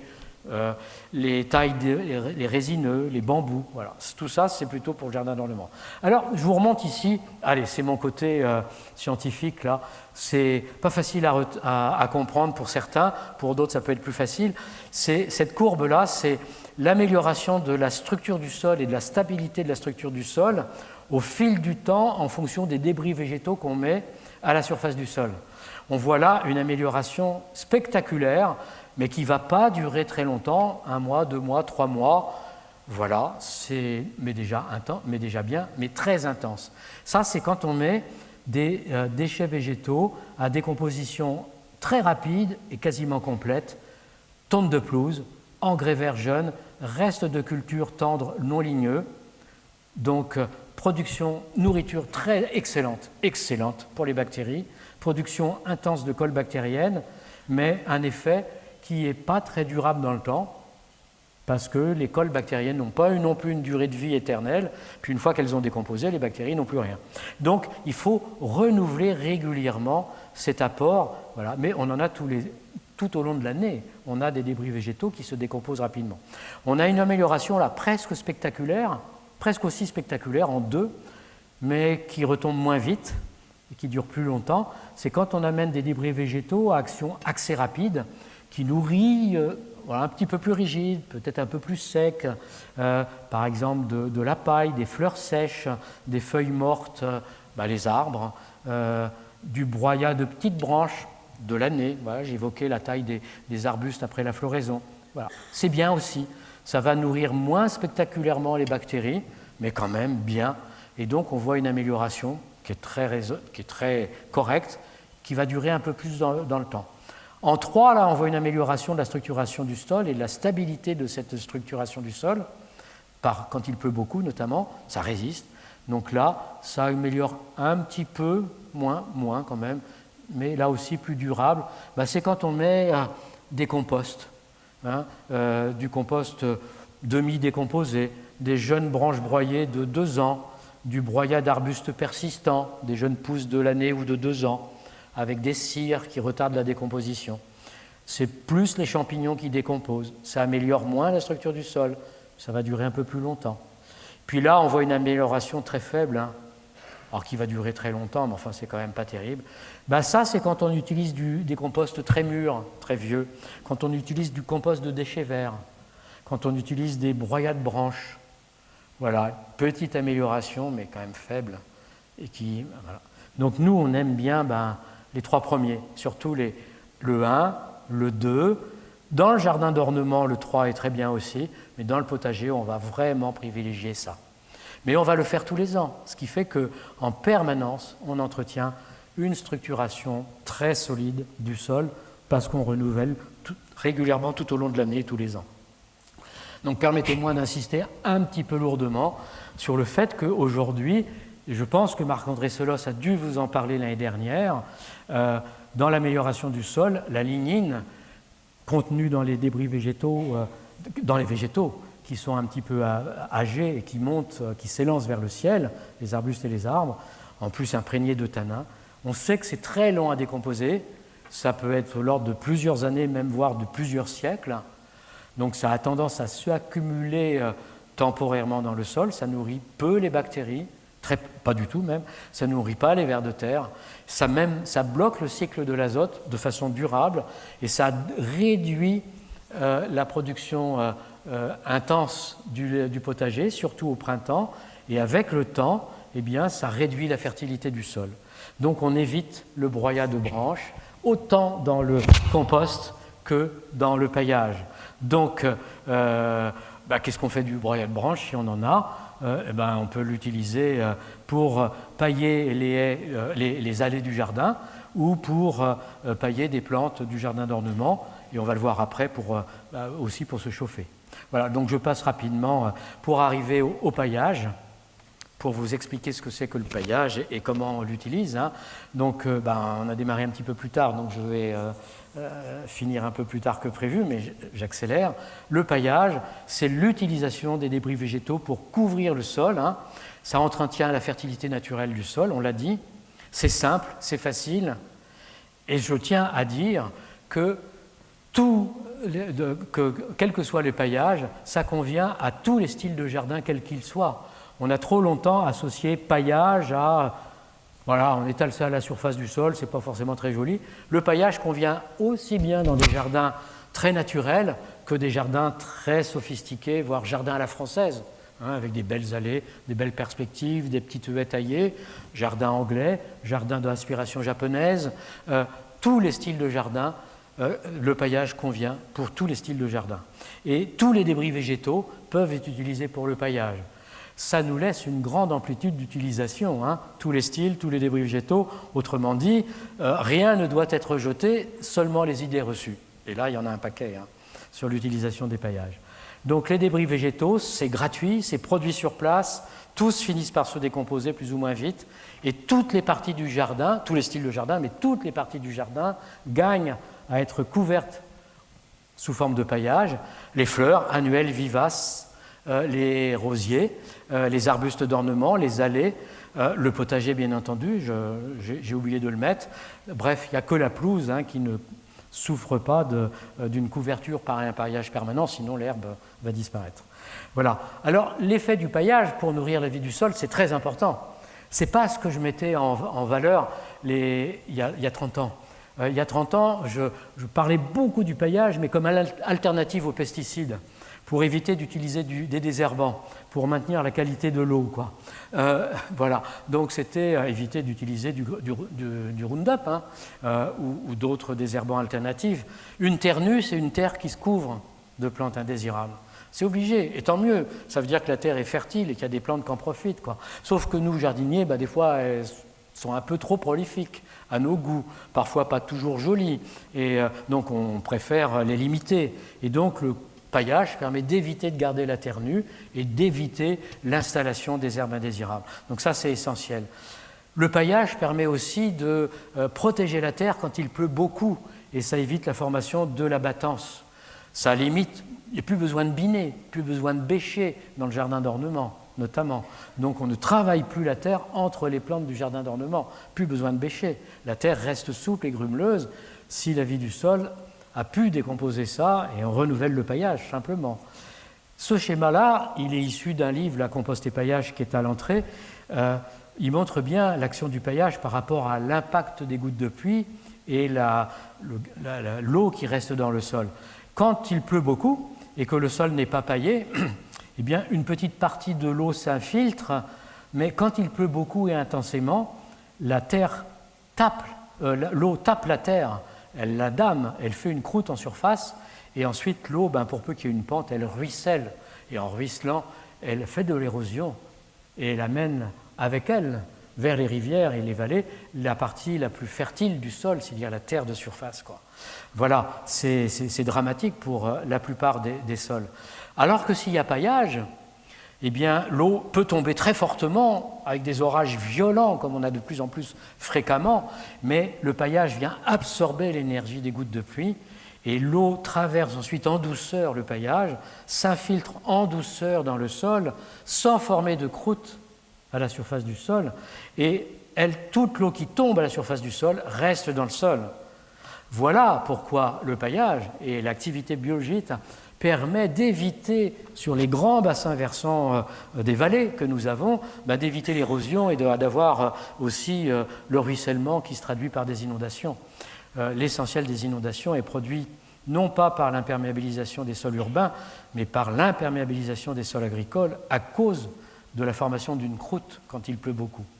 Voilà. Alors à l'inverse, le beau temps revient, et quand le beau temps revient, l'eau s'évapore. Quand il n'y a pas de paillage, l'eau remonte par capillarité de la profondeur vers la surface, elle s'évapore, et une grande partie de l'eau est perdue pour les plantes, par évaporation. Par contre, quand il y a paillage, l'eau remonte aussi de la profondeur, mais là, elle vient buter sur le paillage, et elle reste dans le sol, et elle sert à l'alimenter. Toute l'eau sert à alimenter les plantes. Voilà pourquoi on dit que sans doute un paillage vaut au moins 5 arrosages. Vous connaissez le dicton, hein, un binage vaut 2 arrosages. L'essentiel, c'est le paillage qui compte. Alors, le paillage, ça reconstitue, je passe rapidement, les conditions de vie de toutes les plantes que nous avons dans notre jardin, notamment les plantes du jardin d'ornement. Ce sont des plantes issues de la nature, avec un sol toujours couvert, qui évite l'excès de chaleur en été, l'excès de froid en hiver, et qui se transforme en humus, et qui abrite énormément d'êtres vivants, dont beaucoup d'êtres auxiliaires. Vous reconnaissez la coccinelle. Au stade adulte, grand mangeur de pucerons, au stade larvaire aussi, mais beaucoup de gens ignorent que la coccinelle a 7 points, la bête à bon Dieu, elle hiverne sous les paillasges, notamment les paillages de feuilles mortes, quoi. Voilà. Avec elle, on retrouve sous le paillage le staphylin, grand mangeur d'œufs de limaces et d'escargots et de bébés limaces. On retrouve les carabes, grands mangeurs de limaces, mais aussi de pucerons au niveau du sol. On retrouve sous les paillages en hiver les batraciens qui se protègent du dessèchement et du froid, les crapauds, les grenouilles, les tritons, les salamandres. En forêt, on retrouve sous le paillage les musaraignes, grandes mangeuses d'insectes. Et ce paillage qui reste à la surface du sol, eh bien, c'est aussi un matériau de construction. Pour les mésanges dans vos nichoirs, mais aussi on voit ce merle-là qui va faire son nid. Et si vous voulez qu'il mange les insectes, les chenilles qui sont sur les plantes, ou les limaces, grands mangeurs de limaces, la grive aussi, eh bien, il faut quand même qu'ils puissent nicher. C'est au moment où ils élèvent leur bébé qu'ils vont manger le plus. Mais encore faut-il qu'ils puissent construire la maison des bébés, le nid, grâce au paillage que vous laissez à la surface du sol. Ce sont leurs matériaux de construction. Quand la terre est nue, parce que vous avez tout mis à la déchetterie, il ne reste plus rien pour eux. Et voilà, donc il y a moins d'oiseaux, moins d'insectes. Je passe en revue maintenant. Donc la biodiversité, vous voyez, c'est d'abord là que ça commence. C'est dans le sol, à la surface du sol et au-dessus du sol, avec tout ce que je vous montre là, et dont les oiseaux. Donc qu'est-ce qu'on utilise? Les tondes de pelouse. C'est une ressource excellente. On commence à tondre maintenant. Beaucoup de gens ont des pelouses, tant mieux. Et on l'utilise pour toutes les situations.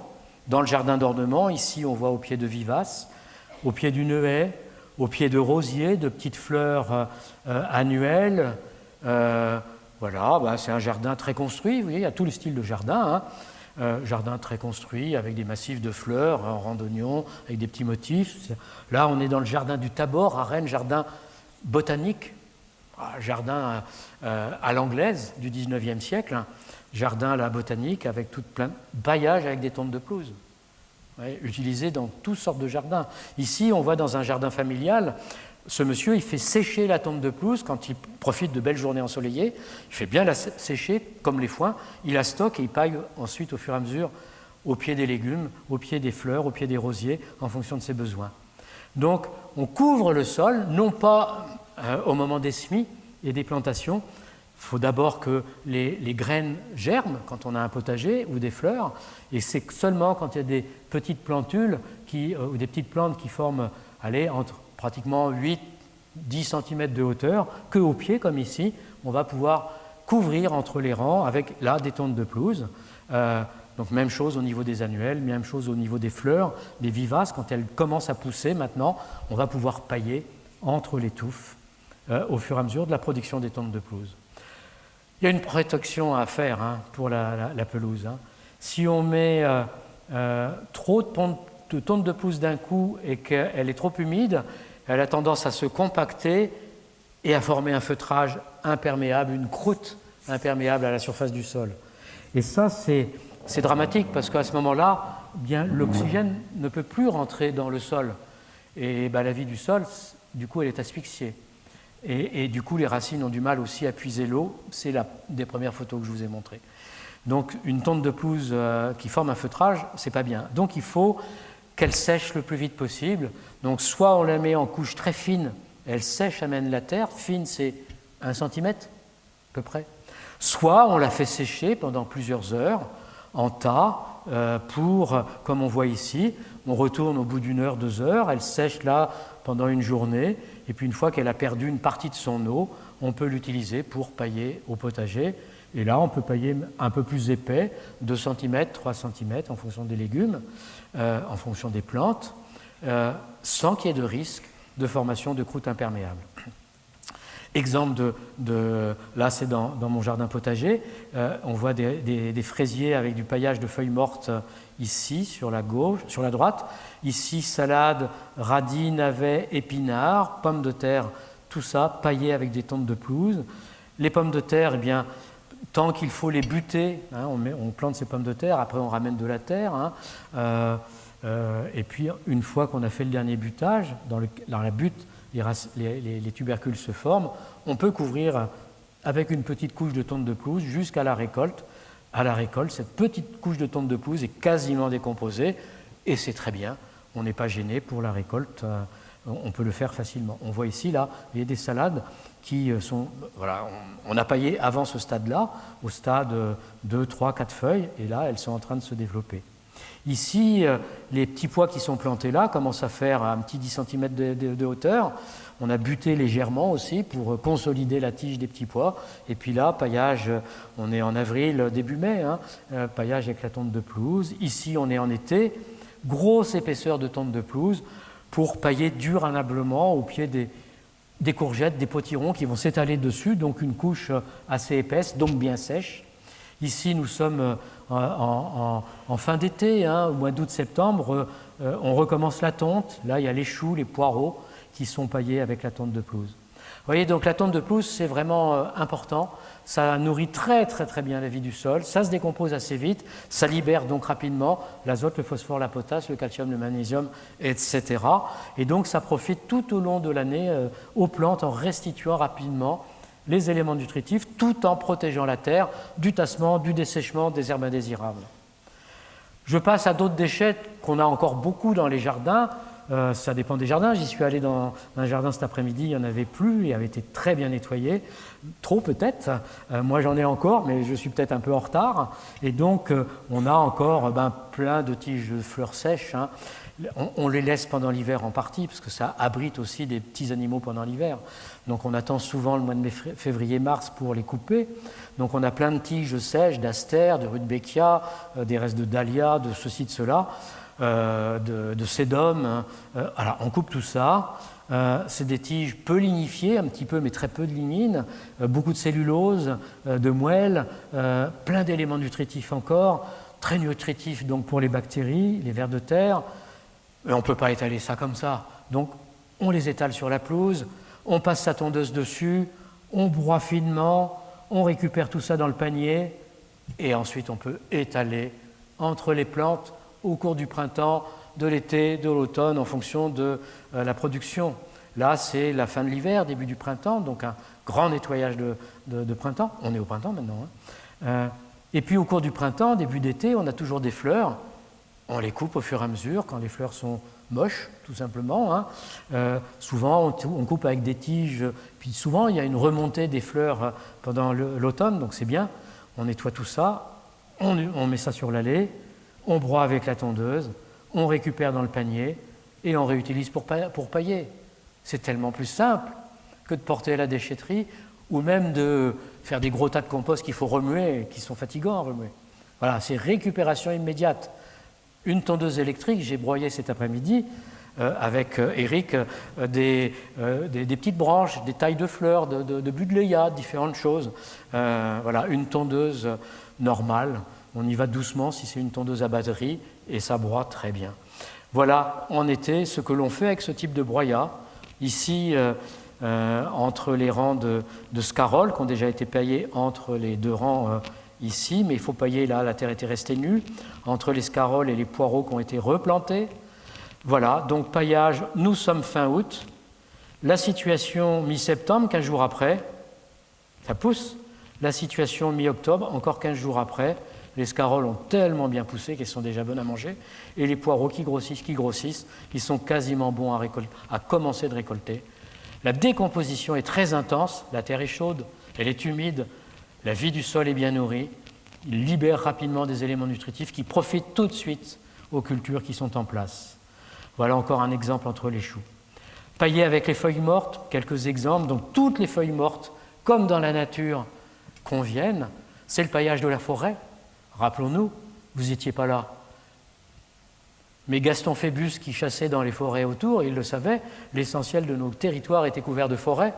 Et il y avait un peu d'agriculture, bien sûr, dans les fonds de vallée, mais l'essentiel de la nature se nourrissait des feuilles, c'était des arbres, des arbustes qui se nourrissaient, la vie du sol se nourrissait des feuilles en décomposition, et personne ne triait les feuilles, hein, elles toutes tombaient à la surface du sol, donc toutes se transforment en matière organique, toutes contiennent des éléments nutritifs qui sont libérés et nourrissent la vie du sol puis les plantes et contribuent beaucoup, hein, quand le vent les pousse ou quand les sangliers ont gratté, ça fait des amoncellements de feuilles mortes qui permettent de protéger les petits animaux. Je n'avais pas parlé du hérisson, mais lui aussi. Et donc toutes les feuilles mortes sont utiles. Rappelons-nous, l'essentiel de nos plantes pour le jardin d'ornement et les fruits proviennent des sous-bois clairs, des clairières, et donc vivent avec ce paillage à leurs pieds. Hein.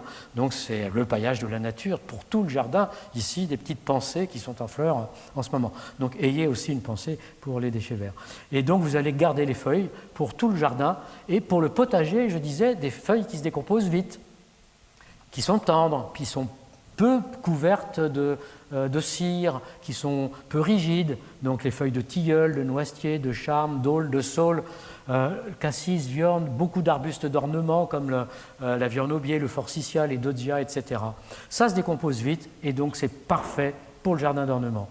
Ici, entre des scaroles et des épinards, regardez ce sous-bois de poireaux, feuilles mortes. Regardez là la protection des navets, des radis, des carottes, des betteraves.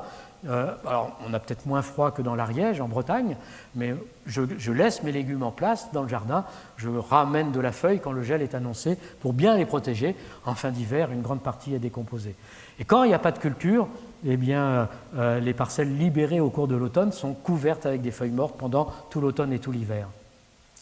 Voilà, donc ne jamais, c'est aussi un élément important, laisser la terre nue. Maximum cultivée, et si elle n'est pas cultivée, toujours la couvrir, comme dans la nature avec un paillage pour nourrir la vie du sol. Exemple des fraisiers aussi, on nettoie ces fraisiers en fin d'année, on supprime les vieilles feuilles, on ramène du compost d'abord, on paille après, et voilà, les fraisiers redémarrent pour l'année suivante. Quand on a des feuilles un peu épaisses, un peu vernissées, comme les feuilles persistantes, le houx, le laurier palme, le laurier sauce, le fusain, les léagnus, j'ai vu les léagnus cet après-midi, les résineux, le lierre, etc. Ce n'est pas une nourriture idéale pour le potager, une fois de temps en temps, pourquoi pas, mais pas trop souvent. Et quand on a un jardin d'ornement, on les réserve plutôt pour le jardin d'ornement.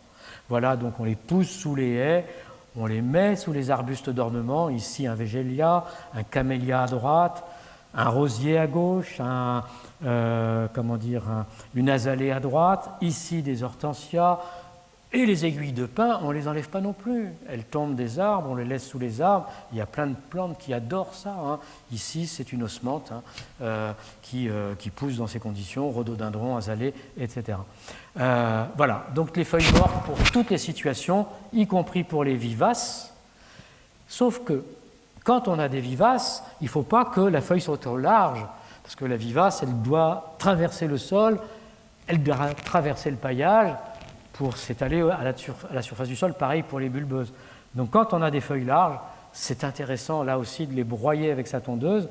Là, c'est de la feuille de platane, j'en ai plein à côté de mon jardin, je la récupère, je la broie avec la tondeuse, et ensuite je l'étale là où il y a des massifs de vivaces pendant l'hiver, et elles poussent au printemps au travers de ce broyat de feuilles mortes.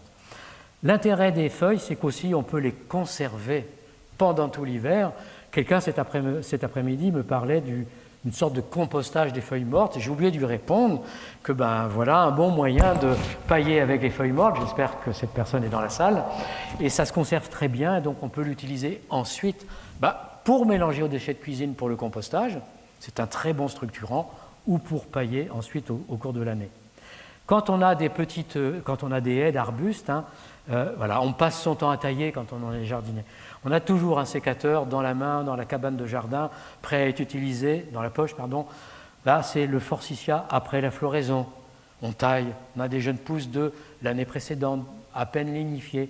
Quand on a des haies, on passe son temps à les tailler au moins une fois par an, des jeunes pousses. Ici, du persistant. Là encore, voilà, encore du persistant. On les laisse sur la pelouse. On passe sa tondeuse dessus. C'est très facile à broyer vu que c'est de la jeune pousse de l'année. Et ensuite, on l'utilise pour pailler, pour l'essentiel dans le jardin d'ornement. Mais ici, utilisé pour pailler entre les rangs de tomates. Pourquoi pas, si ce n'est pas tous les ans au même endroit. On peut le faire de temps en temps. Ça sera un peu plus long à décomposer, mais finalement, ça va quand même nourrir la vie du sol. Ici, voilà, du laurier palme, broyé avec la tondeuse, on récupère dans le panier, on utilise pour pailler, ici au pied d'une courgette ou d'un potiron, ici au pied d'un rosier, broyade d'arbustes, ici de nouveau au jardin botanique du jardin du Tabor à Rennes, grand jardin du XIXe siècle. Et si on le fait pour les persistants dits feuillus, pourquoi pas avec les persistants résineux? Ici, une haie de thuya, c'est de la pousse de l'année, donc facile à broyer avec sa tondeuse, une petite tondeuse, et ici, paillage des rosiers avec du résineux. Les rosiers, ils poussent, je peux vous dire. Ici, paillage en automne de chicorée-scarole à gauche, de mâches et d'épinards en bas, à droite. On ne va pas le faire tous les ans, évidemment, ça modifie peu à peu la nature de l'humus, ce n'est pas souhaitable dans le potager, mais une fois de temps en temps, pourquoi pas, à condition les années d'après de mettre autre chose. Voilà. Et donc nos haies taillées régulièrement, une fois par an, en forme de mur comme en bas, ou plus ronde comme en haut, eh bien c'est intéressant, plutôt que les grandes haies libres, parce qu'au moins tous les ans, on récupère des jeunes branches de l'année précédente, donc du bois peu lignifié, peu chargé en lignine, peu chargé en tanin, qui va mieux nourrir la vie du sol et permettre d'avoir un sol plus facile pour la croissance des plantes. Voilà, donc la tondeuse, je vais montrer ce que j'ai montré cet après-midi, c'est un outil merveilleux pour broyer les petits déchets. Ça broie jusqu'à 1 pouce de diamètre. Si je peux couper avec mon sécateur facilement, la tondeuse le fera. Voilà, c'est ma règle. Donc là, on reconnaît des fleurs, il y a des arbustes de l'hortensia. Alors, je filme, donc c'est mon jeune fils alors je suis en train, qui paille, qui broie, je suis en train de lui dire passe sur le côté, voilà, ça va bourrer là, ça va bourrer, il y en a 3 à la fois. On y va doucement. Si c'est une petite tondeuse ou électrique, on y va doucement en faisant des petits tas peu hauts, peu épais. Et regardez ce qui passe là. La tondeuse repart, elle a tout mangé. Elle a tout broyé. Voilà, et il revient doucement. Donc on y va doucement pour ne pas la faire bourrer, pour ne pas bloquer la lame. La lame, on l'affûte une fois par an comme d'habitude. Donc toutes les fleurs, les jeunes pousses de l'année, d'arbustes, de haies, la tondeuse fait très bien le travail. Les jeunes taillent aussi des rosiers. Évidemment, quand on a des grosses branches, il faut un broyeur un peu plus puissant. Ce qui permet, si on a du broyat, de pailler les arbustes d'ornement, comme je l'ai déjà dit, mais pas le potager. Voilà quelques images de massifs, de rosiers, à nouveau ici, de massifs d'ornement, pourquoi pas, encore des vivaces là, les allées, j'ai déjà montré, un arbuste fruitier ici. Mais pour moi, le meilleur usage des petites branches, plutôt que de les broyer, c'est de faire des fagots pour démarrer le poêle à bois. On se chauffe, j'imagine, beaucoup plus ici qu'en Bretagne avec des poêles à bois performants comme ici. Et donc, les grosses bûches, c'est bien, mais il faut le petit bois pour démarrer, quoi. Donc, on peut faire des fagots, on peut faire pour les petites branches, des tas pour les branches un petit peu plus grosses. Et tout ça est très, très important pour démarrer la cheminée ou le poêle à bois. Ça permet aussi ces petits tas de branches, on peut les laisser dans le fond du jardin et ça permet d'abriter beaucoup d'animaux. On peut faire des haies sèches aussi, ça c'est dans mon jardin, donc quand j'ai la flemme de faire des fagots, je fais ça, et puis les branches un petit peu plus grosses, voilà, on prépare des petites branches et prêtes à être utilisées pour, on démarre avec les plus fines, on met ça par-dessus, et puis ensuite on peut peu à peu mettre les grosses. Et je me suis rendu compte que dans ces haies sèches, qui sont très bien pour stocker les branches, on retrouve plein de petites bestioles, de petits animaux, l'hermine là, le petit troglodyte là qui est en train de faire son nid dedans. Voilà, donc pailler avec les restes voilà, les débris végétaux. Je voudrais juste finir, et j'approche de la fin, avec les restes de culture pour vous montrer quelques exemples. Je vous ai parlé des cosses de haricots après la récolte, les haricots demi-secs. Voilà ici les cosses de petits pois, ils sont ramenés à la surface du sol. Les cosses de petits pois, ramenés là autour. Je trouvais ça marrant. J'avais des choux raves violets, Azur Star, et ces cosses de petits pois verts tendres. Je me suis dit, que ce sera joli, du Landart. mis autour du chou rave violet. Bon, ça ne dure pas longtemps, hein. Au bout d'une semaine, une grande partie a commencé à se décomposer. Mais voilà, tout simplement, hein, plutôt que de mettre dans le compost. Pareil, beaucoup de gens se disent « Ah, dans mon compost, il ne faut pas mettre, on m'a dit que, j'ai lu que, hein, les feuilles de rhubarbe, c'est toxique. Ça se décompose. Hein. L'acide oxalique, c'est une molécule très simple à décomposer. Hein.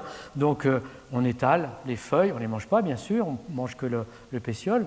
Et puis, les feuilles, on les étale, là, ici, dans le jardin d'ornement, là, dans le jardin potager, avec des cornichons qui vont s'étaler dessus, quoi. Pareil, les petits pois, hein, quand ils sont récoltés, les gousses, on les ramène, je l'ai déjà montré, mais les tiges, les feuilles, tout ça, je coupe ça à la base, je coupe ça en petits morceaux, je laisse par-dessus, je remets d'autres débris végétaux, et voilà, les potirons qui sont là, ils n'attendent que ça de s'étaler sur toute la surface libérée par la fin de la culture des petits pois, et tous les restes de petits pois servent de paillage nutritif. Par-dessus, on peut mettre des petites brindilles, hein, qui vont mettre plus de temps à se décomposer, et les potirons qui vont s'étaler dessus. En dessous de la terre, la vie du sol travaille, et après la culture de potirons, vous pouvez réenchaîner éventuellement avec une culture d'automne ou un engrais vert. Quand les haricots sont finis, à la fin des haricots, au sens figuré du terme, hein, nous sommes en octobre, on n'a plus le temps de mettre un engrais vert. Donc plutôt que d'arracher tous les haricots, il y a 40 ans, j'arrachais tous les haricots, et puis alors ça faisait des gros volumes dans le tas de compost. Hein. Quel boulot, hein. Puis un jour, enfin, la lumière est venue m'illuminer. Et je me suis dit, mais pourtant, c'est tellement si simple de tout laisser sur place. Et donc depuis, je coupe les haricots, je rigole, mais je coupe tous les haricots au ras, je laisse les racines en place, ça se décompose. Je coupe les tiges en 2-3 morceaux, je laisse tout sur place. Par-dessus, je ramène des feuilles mortes, paillage de protection en dessous, paillage nutritif en première couche, paillage de protection contre le froid, le gel et tout par-dessus, qui va se décomposer plus lentement. Ça protège bien la terre. La vie du sol en dessous travaille, et à la fin de l'hiver, il reste un petit peu de feuilles mortes qu'il suffit de racler pour remettre en culture. Voilà, ici, après une culture de pommes de terre, un peu de tonte de pelouse, un peu de feuilles mortes, et c'est couvert. Ici, après une récolte, les potirons que je montrais précédemment, c'est les mêmes. Le paillage est en grande partie décomposé. Les tiges de potirons, les feuilles de potirons, même si elles ont eu de l'oïdium, on les laisse sur place. On les coupe un petit peu en petits morceaux, voilà, des morceaux de 40-50, hein, bien plaqués sur le sol. On recouvre avec des feuilles mortes. La vie du sol détruit très rapidement toutes les tiges et feuilles, même malades, de courgettes et de potirons. Et à la fin de l'hiver, il suffit de racler le reste de feuilles mortes pour remettre en culture. L'essentiel de tous les restes de culture et une partie importante des feuilles mortes, surtout si on a pris des feuilles tendres, est décomposée. Il y a très peu à enlever. Et ensuite, très souvent, un simple croc permet de remettre en culture. Voilà, le croc, c'est un outil formidable. Hein, voilà, je montre ici. Voilà. Le reste de paillage a été enlevé, ça forme un petit tas qui est juste à côté. La vie du sol a bien travaillé. Alors, c'est peut-être pas la première année qu'on fait ça, hein, qu'on peut faire ce travail simplement avec le croc, mais déjà au bout de 2 ans de cercle vertueux, où tous les déchets sont récupérés, la vie du sol améliore très vite la structure, qui devient grumeuse. Si le sol n'est pas trop humide, le croc permet de la remettre en culture. Si la vie du sol a moins bien travaillé, et notamment si c'est la première année de ce cercle vertueux, eh bien on peut prendre la fourche à bêcher pour travailler la terre. Simplement, on soulève légèrement la terre et en retombant, elle s'émiette. On peut donner un petit coup par-dessus pour continuer de l'émietter. Vous voyez, c'est quand même facile. Hein. Et on peut utiliser aussi la grelinette que l'on voit ici, voilà, que certains d'entre vous connaissent. Mais j'ai fait un film et je n'arrive pas à le faire fonctionner. Donc c'est juste 2 photos. Voilà. On enfonce la grelinette, on pousse vers l'avant, ça compacte un petit peu, donc ça émiette. On retire vers l'arrière, ça soulève la terre et donc ça l'aère. Et la grelinette, le fin du fin, c'est une grelinette avec des roues et des contredents à l'avant qu'on appelle la campagnole, qui permet d'aller beaucoup plus vite. Et donc en résumé, j'arrive à la conclusion, c'est que la fertilité, j'espère que vous l'avez compris, et que j'ai suffisamment expliqué pour que ce soit clair pour vous maintenant, elle dépend de l'intensité de la vie du sol. Et cette vie du sol se nourrit uniquement des matières organiques en état de décomposition, au cours de leur décomposition. Donc, ils vont se décomposer rapidement. On l'a dit, tonte de pelouse, feuilles mortes tendres, herbes, restes de culture, du potager, tailles d'arbustes, pousses de l'année, de rosiers, pousses de l'année, de haies, pousses de l'année, engrais verts, jeunes, etc. Toutes les ressources organiques du jardin d'ornement, du potager et de la cuisine sont utiles. Rien ne se perd. Tout se transforme pour nourrir la vie du sol puis les plantes. Tout ce qui se décompose vite, on le réserve plutôt pour le potager. Tout ce qui se décompose plus lentement, et éventuellement dans le potager, mais de temps en temps, mais surtout, si on a le choix, dans le jardin d'ornement. Voilà, donc il y a des ressources au potager particulièrement favorables, celles qui se décomposent vite, peu lignifiées, riches en sucre, en matière azotée, en cellulose, pauvres en lignine, qui nourrissent bien les bactéries et les vers de terre. Tous nos déchets verts sont des ressources, et le paillage avec ces ressources végétales est beaucoup plus efficace que le compost pour améliorer la terre rapidement et réduire l'entretien du jardin. Et donc le paillage et le compost se complètent pour améliorer la structure du sol. Alors le compost, on peut se dire à quoi ça sert finalement ? Ça se complète, parce que le compost c'est quand même plus concentré globalement à un endroit donné quand on le met, pour nourrir les plantes les plus exigeantes, parce qu'il y a quand même de façon concentrée plus d'azote, de phosphore, de potasse. Donc le compost, on continue d'en faire avec les déchets de cuisine, avec juste ce qu'il faut d'éléments structurants provenant des déchets du jardin, les petites brindilles des arbustes et des arbres, les fleurs sèches, etc., les feuilles mortes. Une partie sert de structurant pour équilibrer l'excès d'eau et l'excès d'azote et le caractère trop mou des déchets de cuisine. Pour garder de l'oxygène dans le compost, on mélange au fur et à mesure lors de chaque apport. On fait un très bon compost très rapidement. On n'attend pas qu'il soit trop mûr. Il faut qu'il soit encore grouillant de vie. Et on le dépose à la surface du sol, là où il va y avoir des plantes exigeantes, voire au pied de ces plantes exigeantes, telles que les cassis, les groseilliers, les framboisiers, les arbres fruitiers, ou avant les cultures de tomates, avant les cultures de pommes de terre, avant les cultures de poireaux, de choux. On travaille sa terre et après on met un petit peu de compost au pied, pas beaucoup, 2-3 kg par mètre carré. Et ensuite, on continue d'utiliser les déchets du jardin d'ornement et du potager pour une partie, pour couvrir la terre, par-dessus la terre améliorée, enrichie en compost, du potager, mais aussi la terre où il n'y a pas besoin de potager, du jardin d'ornement. Où il n'y a pas de compost, du jardin d'ornement. Donc le compost, on n'a pas besoin d'en faire beaucoup dès lors qu'on l'utilise surtout au pied des cultures les plus exigeantes qui apprécient, même pour certaines, comme les cucurbitacées, les courgettes, grande richesse en matière organique. Voilà, donc en résumé, tous les déchets organiques sont utilisés, rien ne doit être jeté, et j'espère avoir contribué à ce que vous jetiez les idées reçues, mais que vous gardiez tous vos déchets verts. Merci.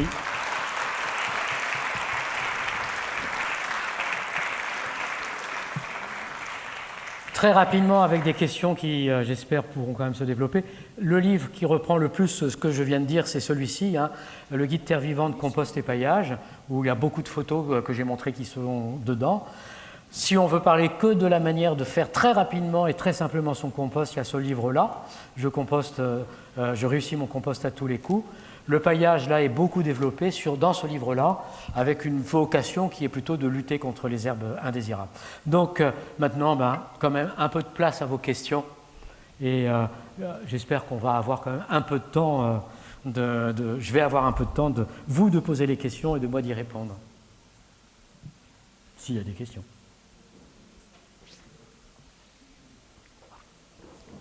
Il n'y en a pas. Je vous ai assommé et vous avez faim. C'est peut-être ça. Bon, voilà, donc il n'y a pas de questions. Pas de questions ? Ah si, je vois quand même une main qui se lève là-bas. Donc on va tendre le micro pour que tout le monde entende. Je voulais savoir si c'était bien de mettre du carton en lasagne ou pas. Alors les lasagnes, c'est pas ce qu'il y a de mieux parce que je connais pas beaucoup de plantes qui poussent dans ces... Alors la lasagne, c'est un mot à la mode. Oui, les lasagnes, à condition que ce soit des couches très, très fines, 5-10 cm grand maximum, hein. Mais les lasagnes qui consistent à accumuler des débris végétaux sur une couche de 30, 40, puis finalement c'est très peu fertile, il y a très peu de légumes qui apprécient ça, donc du coup on est obligé de rajouter de la terre et du compost par-dessus pour qu'enfin il y ait quelque chose qui puisse pousser. Donc ça c'est pour moi une aberration écologique. Puis ça prend beaucoup de matière et du coup on n'en a pas assez pour pailler le reste du jardin. Donc pour revenir au carton, oublions les lasagnes, gardons les cartons, c'est de la cellulose. Non, mais que de la cellulose. Il n'y a pas d'azote, il n'y a pas de phosphore, il n'y a pas de potasse, il n'y a pas d'éléments nutritifs. Donc des cartons, oui, mais à condition qu'en dessous on mette des débris végétaux jaunes, verts, tendres qui se décomposent vite et qui contiennent eux de l'azote. Donc le carton par-dessus pour être sûr intéressant pour cacher, empêcher la lumière d'atteindre le sol, donc pour éviter et tuer éventuellement les herbes indésirables qui sont déjà en place. Mais le carton n'est qu'une source de cellulose, donc c'est une source d'énergie, facilement utilisable par les bactéries, les vers de terre. Bon point, mais ce n'est pas une nourriture. Ça ne fournit pas des éléments nutritifs dont les êtres vivants ont aussi besoin. Donc du carton seul, non. Carton avec autre chose. Voilà. Oui, encore une main. Ah ben finalement, les mains se délient. Bonjour. Puis les langues. Peut-être que c'est une question bête. Moi, l'hiver, je laisse pousser l'herbe dans mon jardin. Mais du coup, quel avantage de pailler plutôt que de pousser l'herbe? Alors, l'herbe que vous laissez pousser dans votre jardin, après tout, on peut se dire que c'est comme un engrais vert. Cette herbe qui pousse va pomper dans le sol des éléments nutritifs qu'elle va stocker dans ses racines, ses tiges, ses feuilles.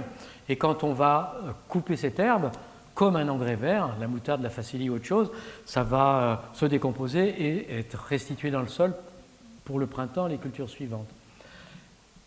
Mais le problème, c'est que beaucoup d'herbes sont quand même des coriaces à détruire et ensuite à décomposer. Donc, vous allez vous créer des situations complexes à gérer. Il y avait quelqu'un cet après-midi qui a posé exactement la même question. Donc, on a tendance à l'enlever, cette herbe. Et c'est difficile de l'enlever. Puis après, il faut qu'elle se décompose. Un peu difficile. Donc, oui, mais à condition de la zigouiller le plus vite possible, tant qu'elle est encore petite, tendre, plutôt au mois de janvier, si la terre le permet, pour qu'elle ait le temps de se décomposer en coupant au collet, juste au niveau du départ des racines, comme on le ferait pour un engrais vert, qu'elle ait le temps de se décomposer. Et éventuellement, là, le carton est intéressant pour couvrir le sol et que, privée de lumière, elle ne repousse pas et elle meurt. Mais n'importe quelle herbe qui pousse à la surface du sol protège la terre, ses racines structurent le sol et elle empêche le lessivage des éléments nutritifs qui sont libérés quand elle meurt. Mais c'est plus complexe à gérer. Plus complexe à gérer. Voilà. Moi, je le fais peu parce que je suis toujours pressé. Voilà, j'essaye d'aller vite, donc je mets plutôt un engrais vert, plus facile à gérer. Il y avait une question devant, une dame, et puis plutôt une question, le micro est reparti là-bas. Oui. Justement, c'est pour revenir sur cette histoire d'engrais vert. D'après vous, il est préférable de mettre de la matière organique fraîche sur le sol en début de culture plutôt que d'utiliser de l'engrais vert? Plutôt au cours des cultures, hein. Mais au cours des cultures. Hein. Avant une culture, on se garde bien de mettre de la matière organique fraîche. Hein. Juste avant une culture, en ce moment, rien. Ou bien on le fait, mais 4, 5, 6 semaines avant la culture. Il faut que c'est le temps déjà de se décomposer. Donc si c'est juste avant la culture, on ne met rien. Mais une fois que la culture est en place, on peut mettre des débris végétaux qui vont se décomposer entre les rangs. Et la culture s'étale par-dessus. Et l'engrais vert, c'est des débris végétaux qui, une fois coupés, vont se décomposer. Hein. Parce que l'intérêt, justement, des engrais verts, c'est de fixer une partie des minéraux qui pourraient être lessivés par les pluies pendant l'hiver. Bien sûr, j'en parlais juste avant. Oui. Et donc, d'après vous, il vaut mieux laisser le sol couvert, donc ne plus avoir d'interaction avec les bactéries qui seront en symbiose avec les plantes. Donc laisser un paillage pendant tout l'hiver plutôt que d'avoir un engrais vert? Non. Non, c'est dans l'ordre. La culture, le maximum, le sol maximum cultivé, maximum avec des plantes en place. Sauf que, À un moment, donc si après une culture de pommes de terre, vous n'avez pas besoin de la, je donne un exemple, il n'y a pas besoin de la place, mettez un engrais vert. Tant que c'est possible de semer un engrais vert, on le fait. En Bretagne, cette année qui n'a pas été une très bonne année, froide assez vite, début octobre, voilà, c'était déjà la limite pour semer un engrais vert. Il y a 2 ans, il a fait chaud beaucoup plus tard, 15 octobre, on pouvait encore semer un engrais vert. Tant qu'on peut semer un engrais vert, on le fait. Rien ne vaut une plante en place, vivante, pour améliorer par ses racines et pomper les éléments nutritifs. Mais à un moment donné, c'est trop tard. Quand on arrive à une culture qui est libérée mi-octobre, c'est trop tard pour semer un engrais vert. Donc là, on ne peut plus. Mais il ne faut surtout pas laisser la terre nue. Et à ce moment-là, couvrir le sol en automne est absolument essentiel.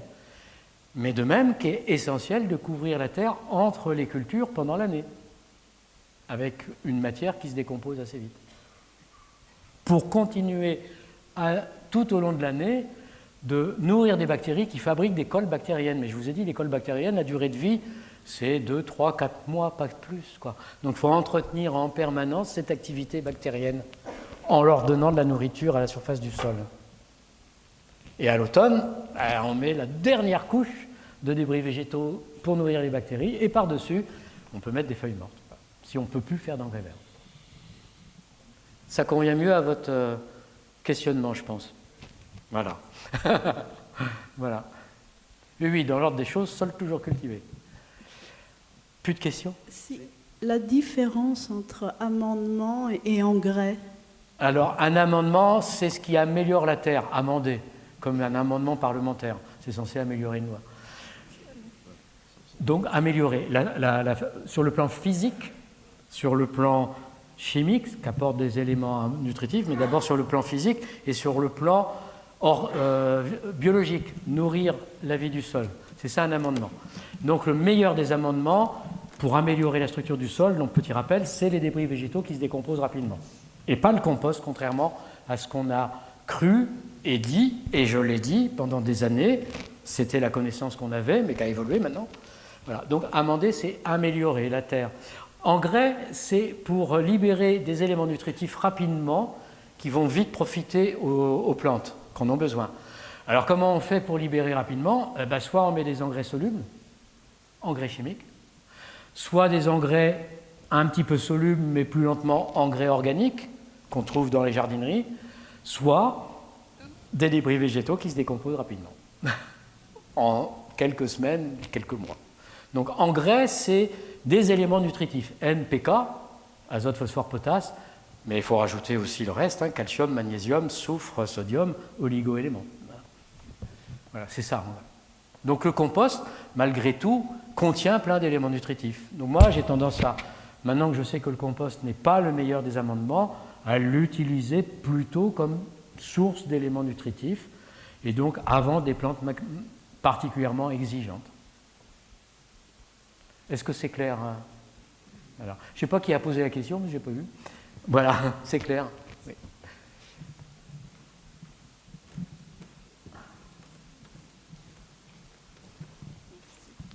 Bonsoir. Est-ce que le paillage permet aux limaces de se développer plus que coutume? Alors, au printemps, si on met des débris végétaux qui se décomposent rapidement, donc verts par exemple, alors ça peut être des tontes de pelouse, ça peut être de l'herbe du jardin de la personne qui a laissé pousser l'herbe dans son jardin. Oui, les limaces sont aussi des décomposeurs de matière jeune, très jeune.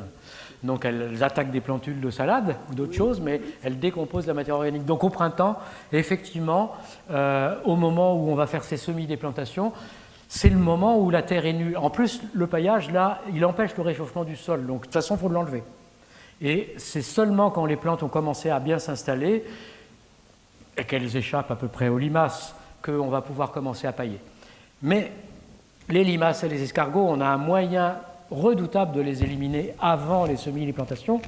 C'est d'émietter sa terre avec une terre grumeleuse, s'émiette facilement. On passe le croc plusieurs fois à quelques jours d'intervalle, profitant de belles journées ensoleillées. La terre se dessèche sur quelques centimètres et on sait que les œufs de limaces et d'escargots sont pondus à cette saison dans les premiers centimètres du sol. Donc il y a les œufs au mois de mars, les œufs éclosent avec les bébés limaces au mois d'avril, et si on a asséché en passant le croc la surface du sol, on a tué tous les œufs, et si les œufs ont éclos, déjà tous les bébés limaces. Et donc après, ben, on est tranquille. D'où l'importance de préparer sa terre à l'avance, et non pas au dernier moment.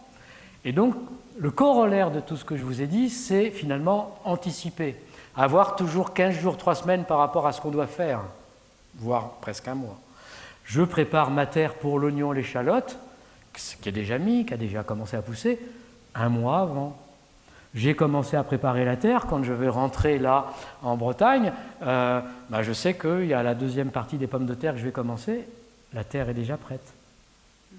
Et donc j'ai commencé à... Je sais que je vais repasser le croc pour finir de la sécher juste en surface, pour être sûr que paf, tout le monde est zigouillé. Comme ça, j'aurai moins de pommes de terre avec des trous dedans. Pareil, voilà. Donc anticiper. C'est très facile. En fait, c'est très compliqué.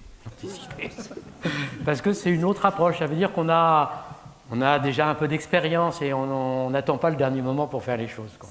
Ça, c'est plus compliqué. Mais donc voilà, pour répondre donc à la question résumée, des paillages, feuilles mortes ne favorisent pas les limaces. Tiges sèches de fleurs fanées, etc., ne favorisent pas les limaces. Petites brindilles broyées ne favorisent pas les limaces. Aiguilles de résineux ne favorisent pas les limaces. C'est même l'inverse. Seuls tout ce qui est le plus jeune, le plus tendre, très facile à décomposer, peuvent les favoriser. Et donc on évite de le mettre sur le mois de mars-avril pour éviter de les nourrir. Bonsoir. Vous disiez tout à l'heure que vous utilisiez Oui, même les plantes abîmées. Oui. Celles qui ont le mildiou ou autre. Est-ce que c'est pas... Est-ce que ça n'abîme pas le sol? Alors, oui. Oui, je peux me permettre de faire ça parce que la vie du sol est tellement intense activité biologique, qu'elle décompose tout dans l'automne et dans l'hiver. Alors je peux prendre des précautions avant. Si j'ai des tomates, par exemple, avec des tiges un petit peu fortes, un peu dures, et qui ont eu le mildiou ou d'autres choses, ça peut être du botrytis ou de l'alternariose, je broie avec ma tondeuse. Et là, éventuellement, je peux mettre à la surface du sol, recouvert d'un paillage de feuilles mortes, en dessous, ça se décompose. Mais par précaution, je préfère quand c'est vraiment très attaqué, comme on a eu un... Bon, j'ai peu d'attaques par le mildiou globalement, mais l'année dernière, il y a eu un peu plus. Donc là, j'ai broyé et j'ai mis dans le compost. Le compostage, même s'il n'y a pas de montée de température, c'est un redoutable système d'assainissement qui élimine les maladies. Donc après, plus de problème. Voilà. Mais quand c'est des petites feuilles par-ci, des petites feuilles par-là, en fin d'hiver, tout est décomposé. Si le débris végétal est décomposé, la maladie qui se nourrit de la plante meurt avec. Tranquille. Alors la toute dernière question, parce que la soirée continue. Bonjour, je voulais parler des bottes de la paille et des bottes de paille. Qu'en pensez-vous? Alors, oui. Alors déjà, ce n'est pas un déchet végétal, Ce n'est pas un débris végétal qui provient de votre jardin. Donc pourquoi pas acheter de la paille et du foin si on a épuisé toute la ressource de débris végétaux, de déchets végétaux que son jardin peut produire, si on n'en a pas assez. Et en réalité, quand on a commencé à pailler et à les utiliser, très vite, on se rend compte qu'on n'en a jamais assez. À un moment donné, on met tout à la déchetterie. Dès qu'on a commencé à en utiliser, on se rend compte qu'on commence à lorgner sur le jardin du voisin pour éventuellement en récupérer. Donc on commence à empailler, on commence à en manquer. Et donc pourquoi pas chercher ailleurs? Et la paille, c'est le moins bon. Vaut mieux du foin. Pourquoi? Parce que la paille, elle est vernissée. La tige de la paille est recouverte d'une cire qui retarde considérablement la décomposition. Les bactéries ont énormément de mal à le faire, même si la paille est broyée. Ça va un peu plus vite, mais quand même. C'est plutôt les champignons et des macro-organismes du sol qui arrivent à broyer ça et à finir par décomposer. Pendant moins une quinzaine d'années, je n'ai paillé mon potager qu'avec de la paille. Parce que mes voisins avaient des petites bottes de paille, c'était facile, je coupais la ficelle, j'étalais, voilà. Les déchets du jardin, les déchets verts, étaient utilisés pour le jardin d'ornement. Je remarquais que dans le jardin d'ornement, c'était très facile à travailler la terre. Mais j'avais les petites bottes de paille, donc par facilité, je les utilisais. mes voisins ont arrêté l'exploitation agricole, plus de petites bottes de paille.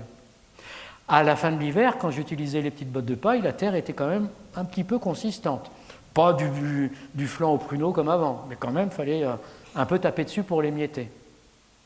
Je trouvais que c'était déjà tellement mieux qu'avant. Le jour où j'ai plus de bottes de paille, j'ai utilisé les déchets verts, les mêmes que j'utilisais dans le jardin d'ornement, de la tonte de pelouse, des feuilles mortes. Et là, j'ai commencé à utiliser dans le potager. Et là, dès la première année, la terre était devenue grumeleuse comme du couscous.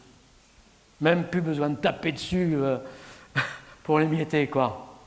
Ben, ça a été une révélation. Je n'ai pas compris pendant des années. Je n'ai pas compris ce qui se passait. Je ne comprenais pas la raison de ça. Mais sauf que la connaissance scientifique de la vie du sol, etc., a continué de progresser.